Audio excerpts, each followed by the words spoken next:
Good morning, reading friends. How are you on this bright, sunny day? I hope that you're doing well. Today, we are continuing to talk about compare and contrast and using fables. Our learning target for today is similar to yesterday. It says, I will compare and contrast two animals so I can determine how they are alike or different. I will know I have it when I can complete a T-chart about turtles' actions compared to rabbits' actions. So instead of a Venn diagram today, we're going to use a T-chart, which they have already given. It just looks like a column graph. At the very beginning on the front page, you're going to notice some reading about comparing and contrasting. All you have to do is look at the pictures and decide what is different in the two versions of the story. They also are teaching you about the word version, which means that the story can be told in different ways. So there are different versions of Cinderella, or there are different versions of Little Red Riding Hood. So that's what you're learning on the first page. When you flip it over to the back, there is a short story about the rabbit and the turtle. And we have already explored this in class using the tortoise and the hare story. So this one is similar, but may not be exactly the same.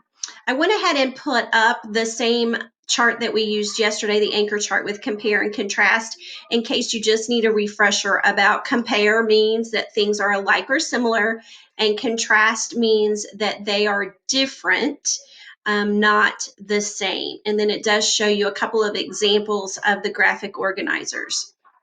As you read the turtle and the rabbit underneath of it, it's going to give you some specific things to do, some details to do with the story. The question says, how does the turtle win the race against rabbit? And you're going to do some text evidence. So you're actually going to go back in the text and underline the sentence that tells something that rabbit does and circle a sentence that tells something that turtle does. So you're using that text evidence, easy for me to say, to show you how to answer that question. I think you're going to enjoy the story today. It shouldn't take you very long, should be an easy story for you to read.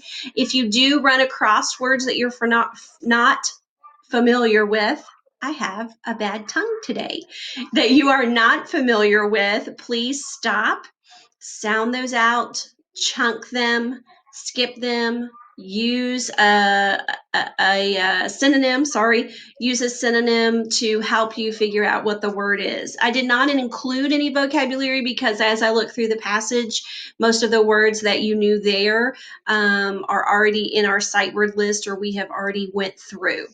I hope you guys have a good day. Hopefully later today I'll learn how to talk and not get my tongue all twisted up. But in the meantime, let's exit with our dance party. Thank you guys so much for joining me today. I'm enjoying these videos and seeing me. If you want to create a video of your dance party, I would love to see it. Let's dance it out of here, guys. Thank you so much. I hope you're enjoying the videos. Make sure you work on your math, anything that you have for science or writing today. Enjoy your day. Get out and take a walk. Play in the yard a little bit later when it warms up. I have enjoyed talking to you. I'll see you guys later.